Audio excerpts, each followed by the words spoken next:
In March of 2020, I was on my last day of spring break when we were notified that classes have been canceled for the last week. We have therefore made the assessment that COVID-19 can be characterized as a pandemic. First American death, a 60-year-old who died in Wuhan. We soon came to realize that it was going to be much longer than one, and the number of COVID-19 cases began to grow in the United States, which would unfold into a global pandemic. Everything turned remote.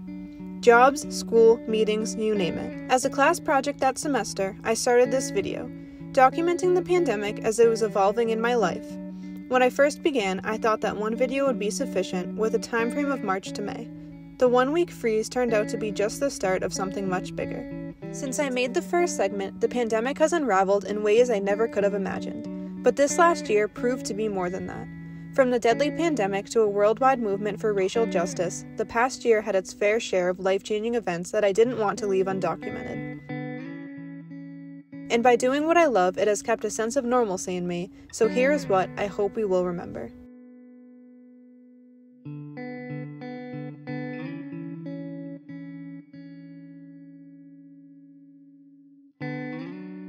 My name is Robin Rosignol, and I'm a nurse manager of the Surgical Intensive Care Unit at Leahy Medical Center in Burlington, and just wanted to quickly say how the pandemic is going now.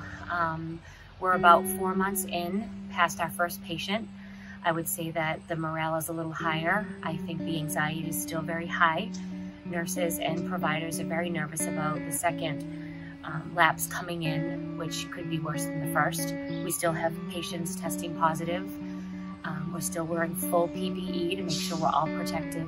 The one good thing that has come out so far is that visitors now can visit patients, and that has gone a long way. It's been very sad for me, both professionally and personally. I hope that there is light at the end of the tunnel. Right now, it is September of 2020. It's been about 7 months since COVID-19 hit the United States, but this year has been a lot more than just a pandemic. We're allowed back on our college campus, but it seems to be a ghost town. There are signs like these everywhere, telling us to wash our hands, wear a mask, and socially distant. There are arrows on the ground telling you which way to walk and sanitizer stations. But at least we don't have to wait in line to get into a grocery store anymore. Today is November 24th, 2020. We're 2 days away from Thanksgiving, and there are over 200,000 cases of COVID-19 in Massachusetts and 12 million cases in the United States. Today, as I was driving through Boston, I realized how normal this new normal really was. People with masks everywhere. Hi, my name's Maureen, and I am a nurse, and I work the front lines in a rehab unit. And I just want to say that COVID is no joke. The people you think are not going to get COVID, there's no selection. COVID attacks young people, old people, children, nurses like me who are very well protected. I got COVID in the beginning of May working at North Shore Medical Center in the emergency department, where I was caring for many COVID patients, both on the pediatric level, the adult level, and the geriatric level. I was very careful at work. I wore my mask. I never even took it off. I always washed my hands. I had all the equipment on necessary to keep me safe. And it still wasn't enough. A fever of 103.8. The fever is definitely very high, and that's especially high for an adult. I was really concerned, and I knew that something wasn't right. I have some very close friends that I've worked with in healthcare.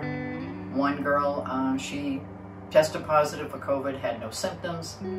She was making a joke on Facebook of having a 2-week vacation, and out of that 2-week vacation, she thought she was going to be bored. Well, 3 days later, her daughter posted on Facebook to please pray for her mother, who was in ICU at Mass General. I was sick for about 10 days. In that time, I lost 16 pounds. I really could not eat anything. I barely could even take a sip of water. I ended up in the emergency department 2 times. COVID is not going away. It is here for a while. And when I hear people complain about wearing a mask to go to the grocery store, this is the kind of mask that I had to wear for 16 hours a day. My advice as a nurse working in this pandemic is that everybody should really be taking it seriously. It is real.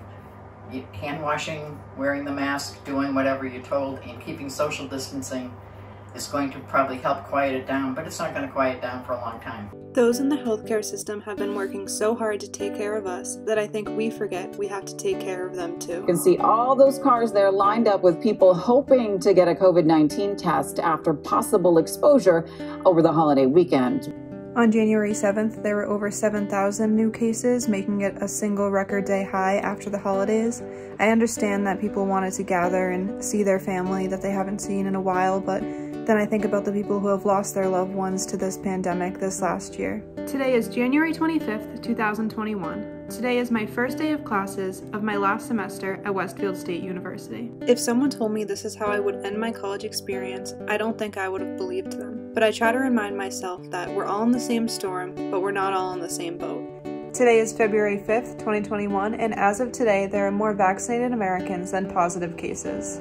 Massachusetts should see its first COVID vaccines by the middle of this month, 300,000 units by the end of the year. Today is April 6th, 2021. A year ago, I was celebrating Easter and my 21st birthday in quarantine with just my family.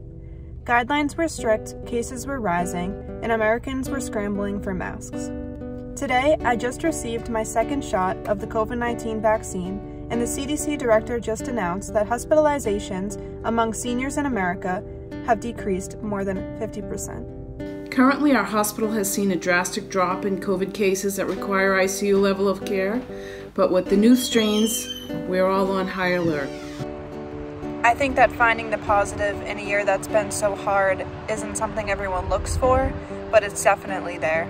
From my point of view, the extra time that we've gotten to spend together has been a blessing, because I think as we get hooked up into our busy lives and stuff like that, we tend to lose that, and then we wonder where the time has gone by. And I think that's been something very valuable that all of us have come to appreciate through all of this.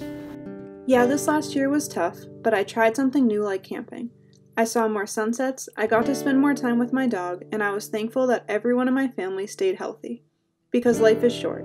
It is fragile and it can change in a second, so embrace the little things, embrace those around you, and as we rush to get vaccinated, stay safe and protect others so we can get back to normal soon.